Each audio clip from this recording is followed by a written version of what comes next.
अब खबर बदायूं से है, जहां रविवार को उत्तराखंड के मुख्यमंत्री पुष्कर सिंह धामी पहुंचे बदायूं।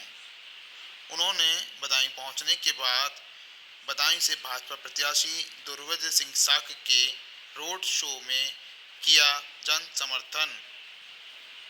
इस दौरान पुष्कर सिंह धामी ने की पत्रकारों से वार्ता।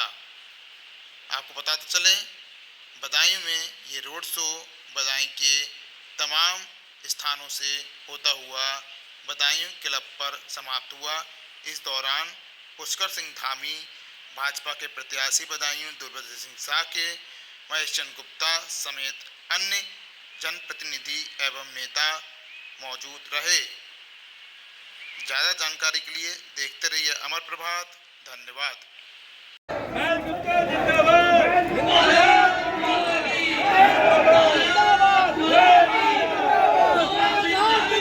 देखिए, इस बार भारतीय जनता पार्टी ने मुझे खुशी है कि भारतीय जनता पार्टी ने इस बार जो देश के सामने संकल्प पत्र प्रस्तुत किया गया है, उस संकल्प पत्र में पूरे देश के अंदर यूसीसी लाने की बात कही गई है। एक संकल्प लिया गया है कि देश के अंदर यूसीसी होना चाहिए, और ये यूसीसी हमारी पार्टी का देश की आज़ादी के बाद से, जनसंघ के ज़माने से ये संकल्प रहा है। और ये यूसीसी देश का जो संविधान है, जिस समय बाबा साहब भीमराव अंबेडकर और उनके साथी लोग संविधान बना रहे थे, उस संविधान के अनुच्छेद 44 में इसका प्रावधान किया गया है कि राज्य की सरकारें और देश की सरकारें यूसीसी को भविष्य में कभी भी लागू कर सकती हैं। और सुप्रीम कोर्ट ने भी, उच्चतम न्यायालय ने भी अनेक बार राज्यों को और केंद्र को निर्देशित किया है, गाइडलाइन दी है कि अपने यहाँ जो है वो यूसीसी को लागू करें।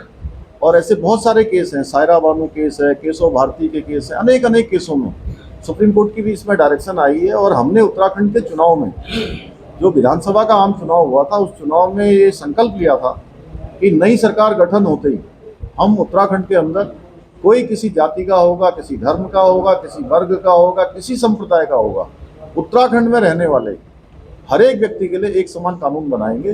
क्योंकि उसके पीछे हमने यह भी कहा था, उसके कारण भी बताए थे कि उत्तराखंड देवभूमि है, उत्तराखंड देवभूमि है, उत्तराखंड गंगा का प्रदेश है, उत्तराखंड यमुना का प्रदेश है, उत्तराखंड जहाँ 4 धामों का प्रदेश है, वहीं उत्तराखंड आदि कैलाश का प्रदेश है, पार्वती कुंड का प्रदेश है, अनेक देव स्थानों से आच्छादित प्रदेश है।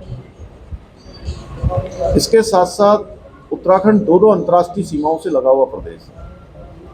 और प्रत्येक परिवार से, कोई सेना में है, कोई अर्धसैनिक बलों में देश के अंदर अपनी सेवाएं दे रहा है।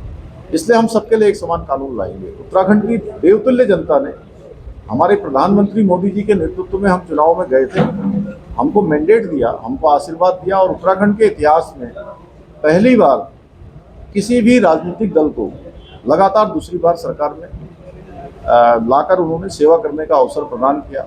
और हमने ये संकल्प जो हमने उत्तराखंड की जनता के सामने रखा था, वो संकल्प हमने पूरा किया है। ये वो कुछ भी कहे, क्योंकि उनको पता है कि इस समय हमारी हार सुनिश्चित हो चुकी है।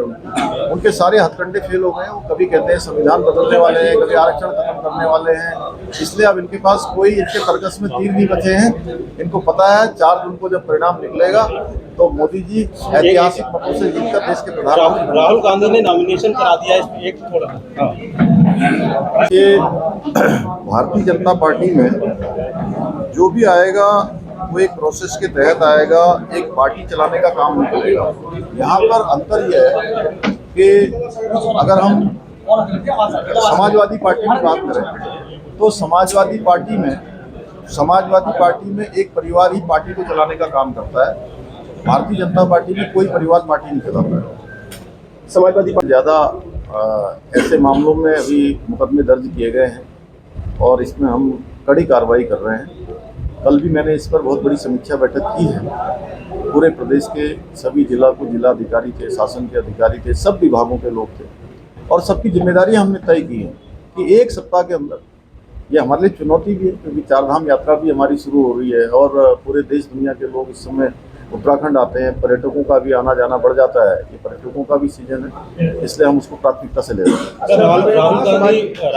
आप सबको पता है कि एक समय अमेठी को ऐसा माना जाता था कि ये गांधी परिवार की परंपरागत सीट है और ये पहली बार हुआ है। इंदिरा गांधी भी चुनाव हारी थी, लेकिन उन्होंने, संजय गांधी भी चुनाव हारे थे, लेकिन उन्होंने अमेठी कभी नहीं छोड़ी उस समय। ये पहला अवसर है जब राहुल गांधी ने वहाँ का रण छोड़ दिया है, वो युद्ध के मैदान से एक तरह से भाग गए हैं। तो ये देश की जनता देख रही है कि उन्होंने अमेठी छोड़ी है, वो वायनाड भी छोड़ेंगे और देश के अंदर पूरी तरह से एक स्पष्ट ये प्रत्यक्ष प्रमाण है कि अब कांग्रेस पार्टी कहीं नहीं है। जो अपनी परंपरागत सीट छोड़ रहे हैं तो उनकी जमीन नहीं बची है। वो तो ये कह रहे हैं उत्तराखंड से गंगा निकलकर आप सबके सामने से निकलकर पूरे देश को जल और जीवन देने का काम करती है, उसी प्रकार से यूसीसी की गंगा भी उत्तराखंड से निकली है।